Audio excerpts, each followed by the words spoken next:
आज है 9 अक्टूबर और आज के लिए भी हमारे पास 2 एडिटोरियल हैं। लेकिन हम इस वीडियो में सिर्फ एक ही एडिटोरियल पढ़ेंगे क्योंकि दूसरा एडिटोरियल है नोबेल प्राइज़ के बारे में, केमिस्ट्री के नोबेल प्राइज़ के बारे में। इस एडिटोरियल को हम किसी दूसरे वीडियो में पढ़ेंगे, मतलब केमिस्ट्री के नोबेल प्राइज़ के बारे में दूसरा वीडियो बनाएँगे। उसमें एकदम ज़ीरो से लेकर नोबेल प्राइज़ तक सारी चीज़ें देखेंगे, क्यों नोबेल प्राइज़ मिला है, क्या रिसर्च हुई है, रिसर्च का क्या महत्व है, किसको नोबेल प्राइज़ मिला है, तो सारी चीज़ें हम दूसरे वीडियो में देखेंगे। यहाँ पर हम पढ़ेंगे सिर्फ और सिर्फ बिहार विधानसभा चुनाव के बारे में। बिहार विधानसभा चुनाव घोषित हो चुके हैं। पिछले कुछ दिनों से हम लगातार बिहार और बिहार के बारे में ही पढ़ रहे हैं, क्योंकि बिहार में चुनाव आयोग वोटर लिस्ट को साफ सुथरा करने में लगा हुआ था। वोटर लिस्ट की साफ सफाई चल रही थी, यानी एसआईआर प्रक्रिया चल रही थी। चुनाव की घोषणा भी होने वाली थी और चुनाव आयोग को चुनाव की घोषणा से पहले एसआईआर की प्रक्रिया पूरी करनी थी। तो एसआईआर का काम अब खत्म हो गया है, मतलब इलेक्शन कमीशन तो कह रहा है कि एसआईआर प्रक्रिया पूरी हो चुकी है और चुनाव की घोषणा भी हो चुकी है। बिहार में 2 चरणों में चुनाव होंगे। 6 तारीख को वोटिंग होगी और 11 तारीख को वोटिंग होगी नवंबर महीने की। तो 6 नवंबर को, 11 नवंबर को वोट पड़ेंगे और 14 नवंबर को गिनती होगी वोटों की, और शायद 14 नवंबर को हमें पता चल जाए कि वहां पर किसकी सरकार बनने वाली है। एसआईआर के कारण इस चुनाव की, इलेक्शन कमीशन ऑफ इंडिया की और पूरी चुनावी प्रक्रिया की इतनी ज्यादा चर्चा हो गई है कि इस चुनाव पर सबकी नजर है। पिछले कुछ दिनों से इलेक्शन कमीशन ऑफ इंडिया भी विवादों में रहा है। इलेक्शन कमीशन ऑफ इंडिया पर काफी तर्कपूर्ण आरोप लगे हैं। अलग अलग लोगों ने अलग अलग तर्क देकर, अलग अलग सबूत देकर गंभीर आरोप लगाए हैं। चुनाव आयोग से कुछ हद तक भरोसा कम हुआ है लोगों का, क्योंकि इस तरह की कुछ घटनाएं हुई हैं चुनाव प्रक्रिया को लेकर। नेता प्रतिपक्ष ने भी गंभीर आरोप लगाए हैं, जिन आरोपों का जवाब इलेक्शन कमीशन ऑफ इंडिया ने वैसे तो दिया है, लेकिन काफी संतोषजनक उत्तर अभी तक तो कोई दे नहीं पाए हैं। तो अब इस चुनाव में चुनाव आयोग को भी अपनी पारदर्शिता और विश्वसनीयता का सबूत देना पड़ेगा, साबित करनी पड़ेगी पूरी अपनी सक्षमता, पारदर्शिता और विश्वसनीयता, क्योंकि इलेक्शन कमीशन ऑफ इंडिया पर एकदम आंख मूंद करके जो भरोसा होता है वैसा भरोसा होना चाहिए, ताकि हमारे लोकतंत्र में चुनाव की प्रक्रिया पूरी निष्पक्ष हो। क्योंकि अगर लोकतंत्र में निष्पक्ष चुनाव नहीं होंगे तो लोकतंत्र का आधार कहीं ना कहीं हिल जाएगा। चुनाव आयोग कह रहा है कि चुनाव आयोग ने लगभग 17 सुधारात्मक कदम उठाए हैं और इस बार पहली बार बिहार से ही इनकी शुरुआत हो रही है। चुनाव आयोग के हिसाब से इन सुधारों की काफी ज्यादा जरूरत थी, ताकि पूरी इलेक्शन की प्रक्रिया पर जनता का भरोसा बढ़ाया जा सके और ज्यादा से ज्यादा लोग वोट देने आ सकें, इस तरह की व्यवस्था हो सके। इसलिए ये 17 कदम उठाए हैं। इनमें से सबसे जरूरी एक ये है कि हर एक मतदान केंद्र पर, हर एक पोलिंग बूथ पर अधिकतम वोटर्स की सीमा तय की गई है 1200। इससे पहले थी 1500 और अभी बिहार में लगभग एक पोलिंग बूथ पर 819 मतदाता होंगे। मतलब एक बूथ पर 819 मतदाता वोट डालने जा सकते हैं, जाएंगे। होता क्या है, जब भी चुनाव होते हैं तो हमारा नाम किसी एक पोलिंग बूथ के साथ जुड़ा हुआ होता है और हम वहां जाकर अपना वोट डाल सकते हैं। और जितने वोटर होते हैं उनकी जानकारी चुनाव अधिकारी के पास होती है और उसको कहते हैं फॉर्म 17A। तो फॉर्म 17A में चुनाव अधिकारी के पास वोटर्स की जानकारी होती है। तो ये मतदाता वही हैं कि एक पोलिंग बूथ पर कितने मतदाता हैं, कौन सा मतदाता किस पोलिंग बूथ पर जाकर वोट दे सकता है। दूसरी जरूरी बात यह है कि डाक से जो वोट पड़ते हैं उनकी गणना, उनकी गिनती ईवीएम और वीवीपैट की गिनती के 2 चरणों पहले ही खत्म हो जाएगी। तो एक ये भी सुधार किया है। और तीसरी बात जो कही गई है कि अगर फॉर्म 17C और ईवीएम के डेटा में अंतर होता है तो वीवीपैट की पर्चियों की अनिवार्य गिनती की जाएगी। अब फॉर्म 17C क्या है?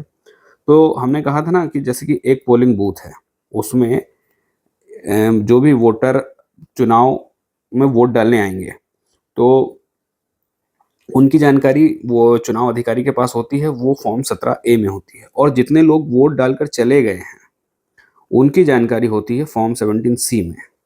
और जब फॉर्म 17C में मान लीजिए 800 नाम है, मतलब 800 लोग वोट डालकर चले गए हैं और ईवीएम बता रही है 750, अब ये अंतर आ गया है, तो इन गड़बड़ियों में वीवीपैट की अनिवार्य जांच की जाएगी। ये बात कही है इलेक्शन कमीशन ऑफ इंडिया ने।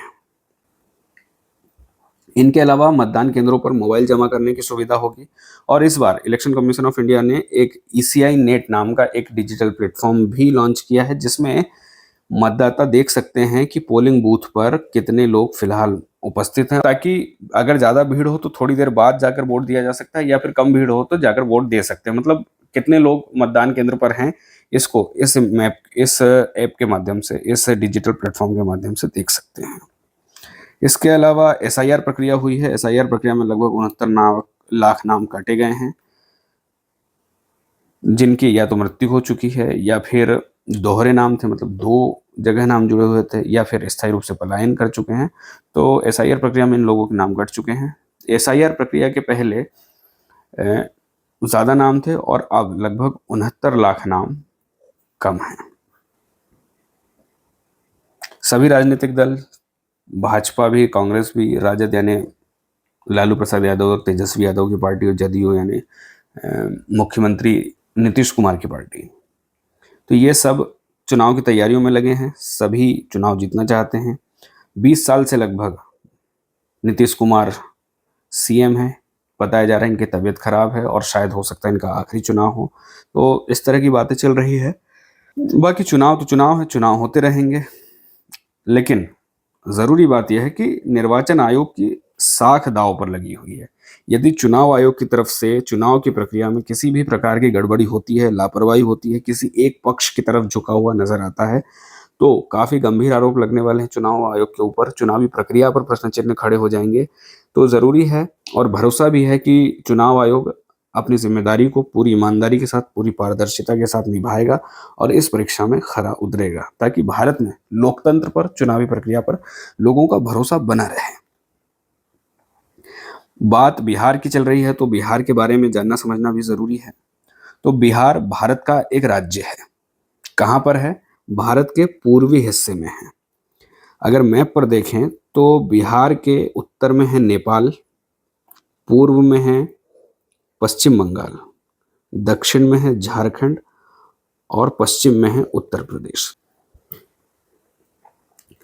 बिहार का क्षेत्रफल है लगभग 94,163 स्क्वायर किलोमीटर और भारत का 13वां सबसे बड़ा राज्य है क्षेत्रफल की दृष्टि से। राजधानी है पटना। राजधानी है पटना, यहाँ पर मैप में देख सकते हैं, यहाँ पर लोकेशन है राजधानी पटना की। प्रमुख नदियां हैं बिहार में बहने वाली गंगा नदी, जो बिहार के बीचों बीच से बहती है, लगभग यहाँ से होकर गुजरती है। सोन नदी, गंडक नदी, कोसी नदी, कोसी नदी को बिहार का शोक भी कहा जाता है, बूढ़ी गंडक, घाघरा, फाल्गु और महानंदा, ये नदियां हैं यहाँ की प्रमुख नदियां। हमें इन नदियों के स्रोत और मुहाने जरूर देख लेने चाहिए। यहाँ की जलवायु है उप उष्णकटिबंधीय मानसूनी जलवायु और यहाँ पर लगभग कुल क्षेत्रफल का 7% वन क्षेत्र है। राजनीतिक रूप से देखें तो जब बंगाल प्रांत था, एक ही पूरा प्रांत था बंगाल प्रांत, उस समय बंगाल का हिस्सा हुआ करता था बिहार भी।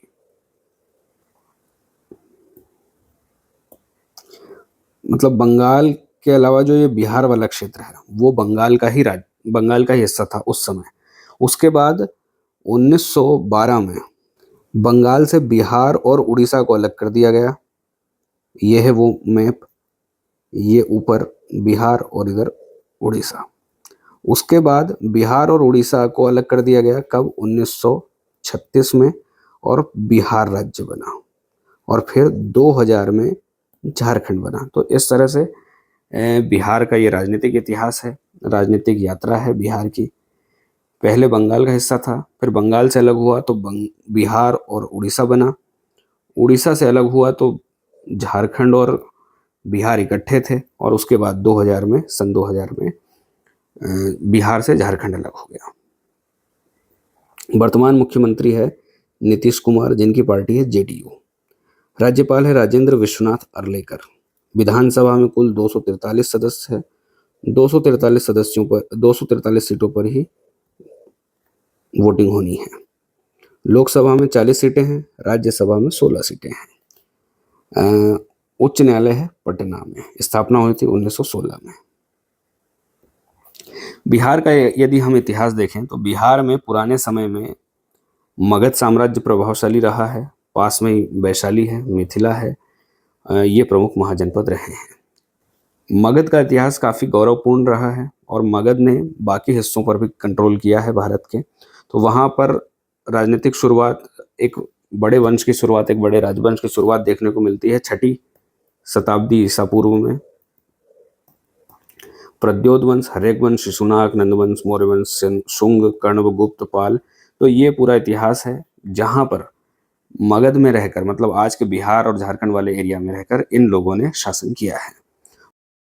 उस समय बौद्ध धर्म और जैन धर्म प्रमुख धर्म थे, जिनका बिहार से काफी गहरा नाता है। जिनमें बोध गया और पावापुरी ये दो स्थान हैं जिनका बिहार से काफी गहरा संबंध है, जिनका बौद्ध और जैन धर्म से काफी गहरा संबंध है। मध्यकाल में मुगल प्रभाव में रहा और आधुनिक काल में बंगाल प्रेसिडेंसी का हिस्सा था। तो 1912 में अलग होकर बिहार और उड़ीसा बने और 1936 में उड़ीसा से अलग हुआ और 2000 में झारखंड अलग हो गया।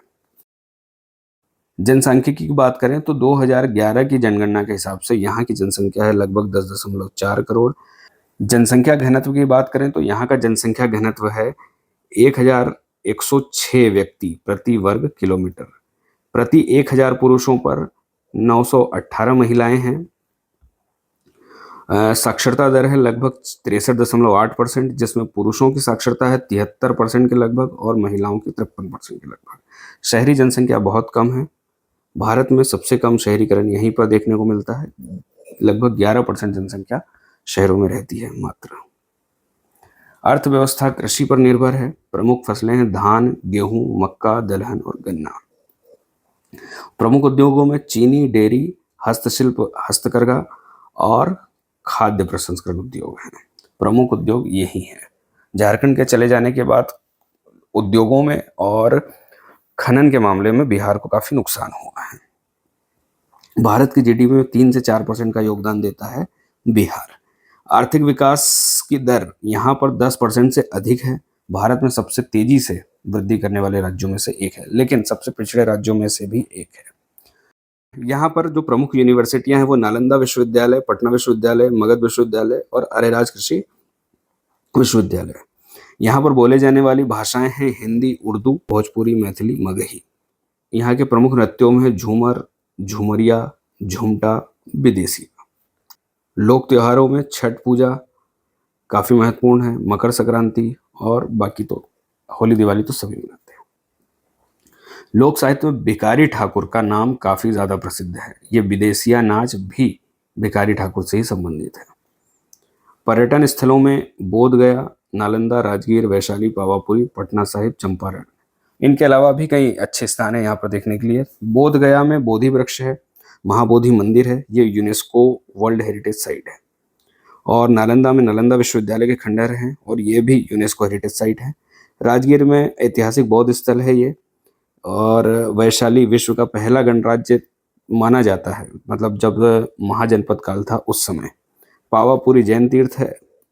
पटना साहिब सिखों के 5 तख्तों में से एक है। और चंपारण में 2017 में गांधी जी ने आंदोलन किया था, इसलिए काफी ज्यादा महत्वपूर्ण है। प्रशासनिक विभाजन देखें तो 38 जिले हैं और लगभग 8400 से ज्यादा पंचायतें हैं। पर्यटन और अवसंरचना के मामले में 2 हवाई अड्डे हैं, एक तो जयप्रकाश नारायण हवाई अड्डा और दूसरा गया हवाई अड्डा। दूसरा एडिटोरियल है केमिस्ट्री के नोबेल प्राइज के बारे में। इसके बारे में हम किसी दूसरे वीडियो में डिटेल से पढ़ेंगे। आज के लिए इतना ही, कल फिर मिलेंगे।